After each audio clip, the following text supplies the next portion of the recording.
And now, BBC Radio 4, The Bard of Salford. It's over 30 years since the Mancunian punk poet John Cooper Clarke released his first spoken word record. Well, during a career which has seen him graduate from a Salford slum school to one of the most groundbreaking music scenes in the world, John Cooper Clarke has worked with and influenced some of the biggest names in popular music. Paul Morley now looks back at the career of the elusive yet legendary northern wordsmith in The Bard of Salford.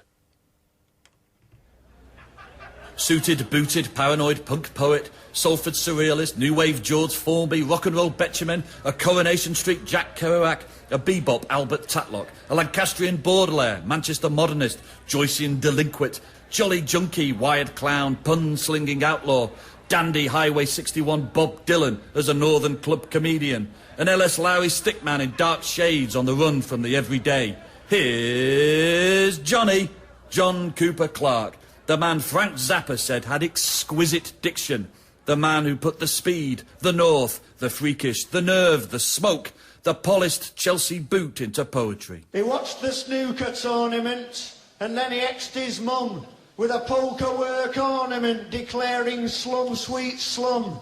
Hit her round the ear hole, no mean feat. That's the stuff of heroes overnight on Beasley Street. The 27-year-old John turned up in 1976 Manchester as a punk poet in tight mod clothes and sunglasses with a ton of colourful words about bleak, farcical northern life. 2 incendiary visits by London punk pioneers the Sex Pistols in the summer of '76 had an enormous impact on a tired, sooty city disconnected from its own radical history, battered by the war and seemingly in permanent post-industrial decline.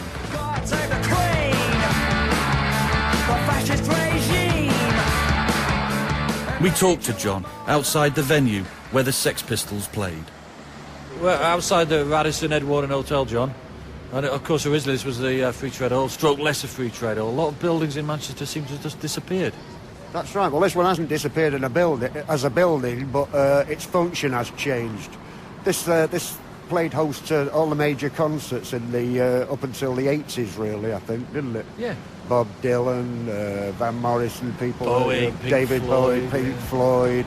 The 2 concerts from by the Sex Pistols in 1976. The noise, attitude and black humour of the Pistols inspired bored, anxious young local musicians to form their own groups and make music that sounded like it was from Manchester, not London or Los Angeles or the dark side of the moon.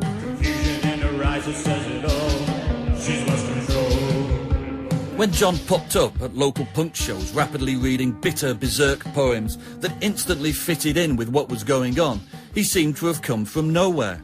John, can we go back to the very beginning? I'm very interested in your first sightings, if you like, of poetry and what actually got you interested in poetry in the very beginning. School, I guess. It was a Salford slum school, you know. We had to go to another school to do woodwork. Put it this way, we had our own coroner. And we would have to write essays with titles like What I Want to Be If I Grow Up. But even given that, nobody left that place unable to read. You're like a dose of scabies. I've got you under my skin.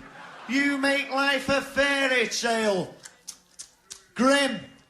People... Before punk gave John's act just the right audience and setting, he'd found other places where it didn't seem odd for an eccentrically clad outsider to read poems with a combative tone that crackled with vernacular wit.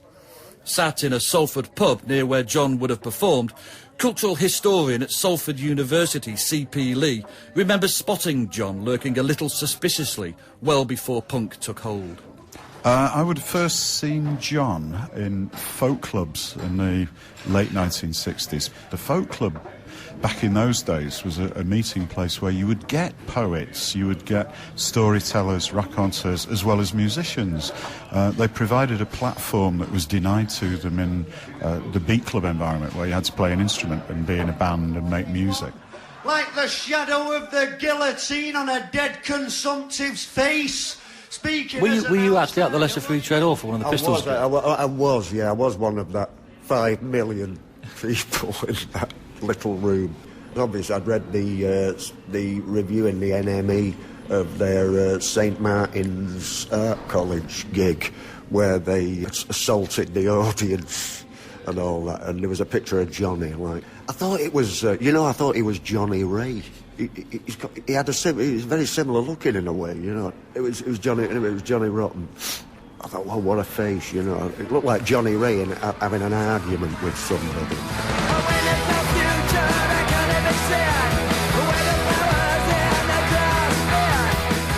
Punk shoved John and old cobble-smoke-stained Manchester into the future.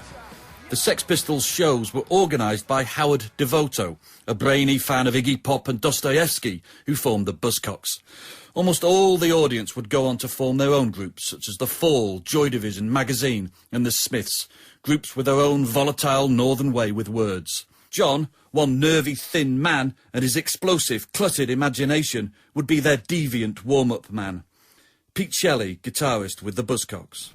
Because Manchester always used to have this thread of, like, poets and, like, comedians who'd be doing things, sort of, but more folky events. Yes. But he then made that, because he made that transition out of that, which would be seems to be his natural thing, into getting a whole new audience.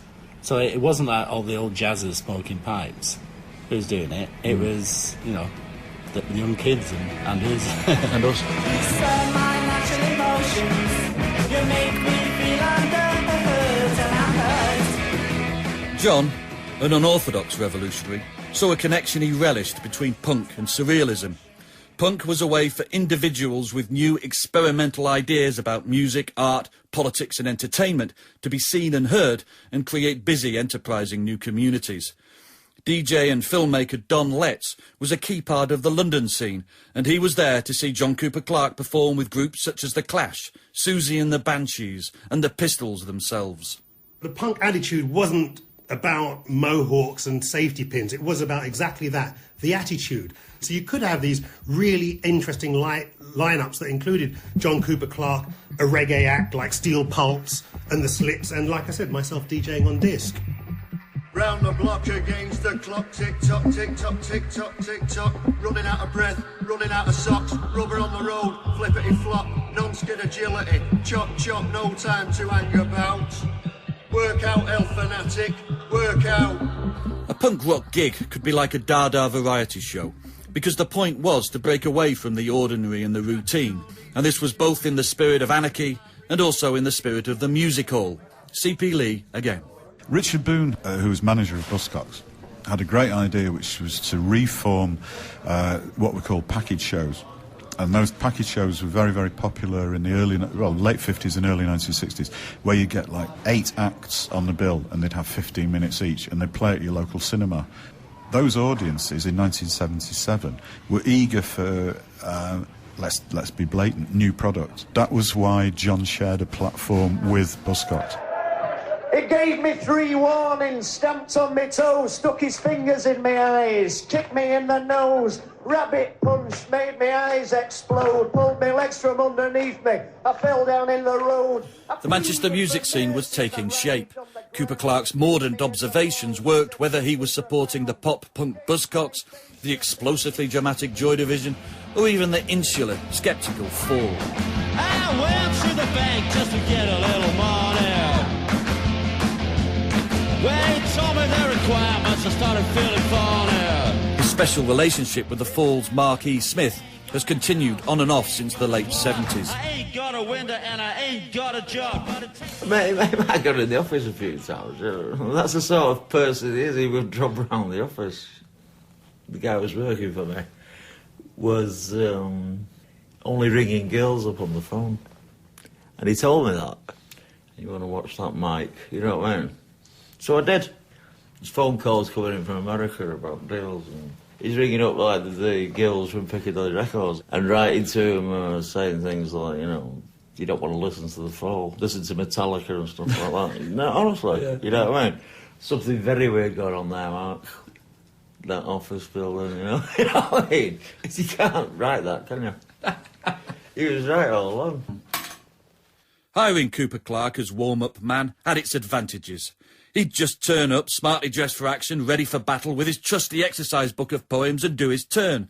Pete Shelley often shared a bill with John. The whole thing with punk gigs is there's a lot of humour in it. The stage is very